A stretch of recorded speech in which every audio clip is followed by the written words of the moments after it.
ladies and gentlemen, thank you for joining. This is going to be a little bit different of a video. Usually I do the exercise instruction. This video is going to be a little different than the usual. This is story time. And this is a story that I've told before off camera, and I've told to several people. It has to do with the question that people ask me from time to time, how long I've been lifting weights, how did you get into weightlifting, and where did the passion for lifting come from? It's a quick story, but it's a powerful story for me. So I come from a military family. My father was in the Navy. When he retired in a place, it was in Connecticut, Groton, Connecticut, and there was something there called a sub base. On that sub base, there was something called a commissary, which was a grocery store where people shopped. In that commissary, they had a job called grocery bagger. And I was maybe 14 years old at the time. And you could work there if you were 14. You got a worker's permit. It was actually my first job. And you bag groceries. And sometimes people needed help bringing the groceries out to their car. And then they would tip you once you put the groceries in their car. Sometimes you get $1, sometimes you get 50 cents, sometimes you get a couple dollars. It just depended on their mood and how much money they had. So some days you'd make $50, $60, whatever it was for the day, bringing the groceries out to the car. At the time, I was really into basketball, loved basketball, had a dream of playing in the NBA and everything, loved playing basketball. So I used to go to the basketball gym before or after work. One night after work, I went to the basketball gym and we're playing basketball, and I saw these guys coming out of this corridor, really big guys. And I was a 14-year-old skinny kid, always wanted to build some muscle, but never really got into weightlifting at that time. So these big guys came out, and I said, man, where are they coming from? So I walked around the corner, and there was a weight room in there.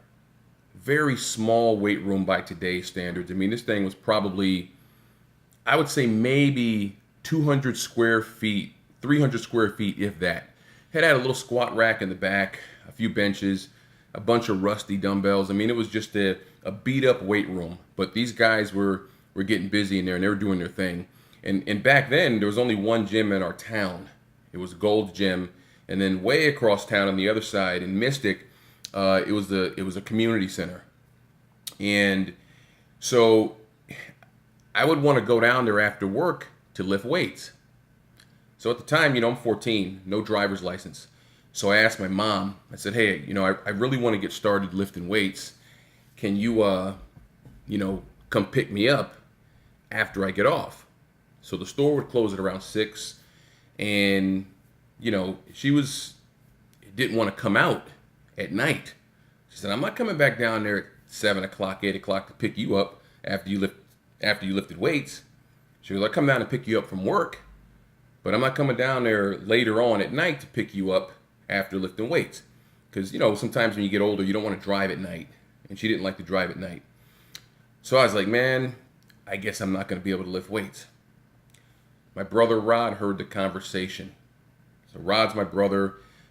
He was into sports, athletics, and everything as we were growing up. He had a heavy bag in the house, and he had some weights in the house. And he said, I'll drive back down there, and I'll pick him up when he's done working out. So he said, when you're done with your workout, give me a call. I'll come down and pick you up. Now, just to give you a little geographic sense here, it was about 20 minutes away. So that was in Groton, down towards the city of Groton. And we lived in Mystic, so that was a good 20-minute drive for him to come down there and pick me up. So it was one of those things that at the time I was very grateful for it, and I'm grateful for it today, but I was very grateful for it then. And because I just call him, it'd be 8 o'clock, 8:30, 9 o'clock, whenever I got done lifting, he'd say, okay, walk down to the gate and I'll come pick you up. And that probably went on for a couple years until I was able to get a driver's license. That went on for a couple years, and that was my foundation. And, he would come down, pick me up, and I was in there lifting weights.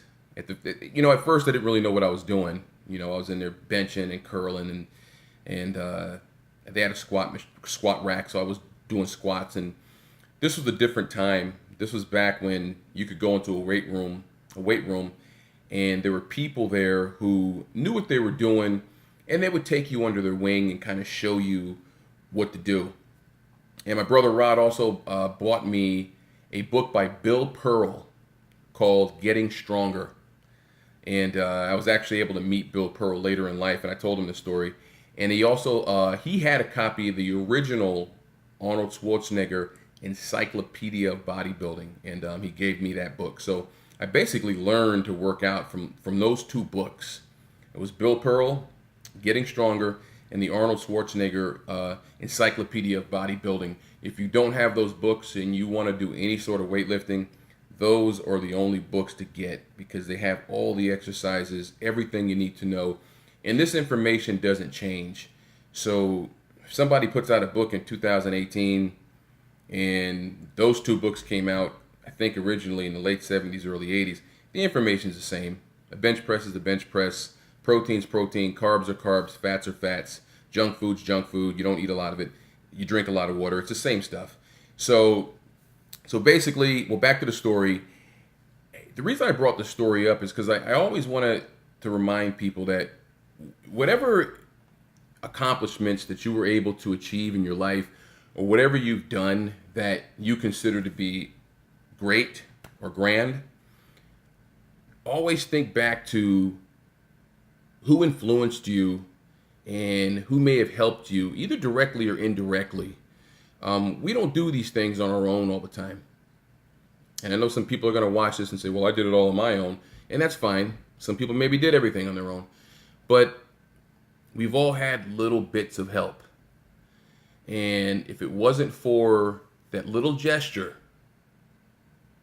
of Rod just getting up and coming down to pick me up from the weight room, I maybe wouldn't even be sitting in front of this camera right now, because I might have been into another passion.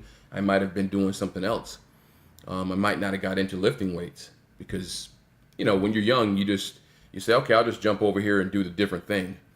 So anyway, I wanted to share that story and remind you that if there's anybody in your life that's helped you, or even just given you a little leg up, a little boost, made a little small gesture that helped you along, make sure you acknowledge them and let them know that they did help.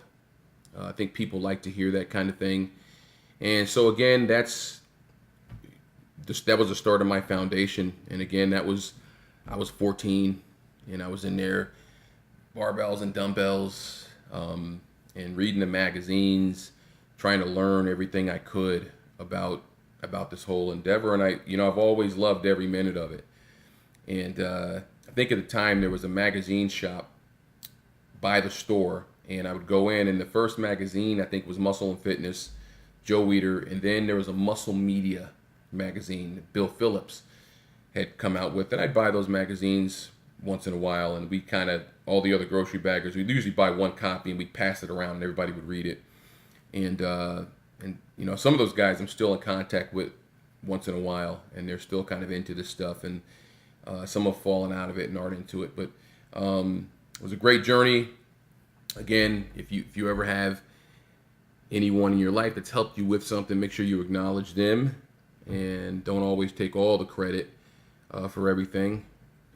Nothing wrong with taking credit, but I'm saying make sure you acknowledge those who have helped you and influenced you and just given you a window into that passion that you have. Hope you enjoyed the story. I hope this has been informative. Have a nice day.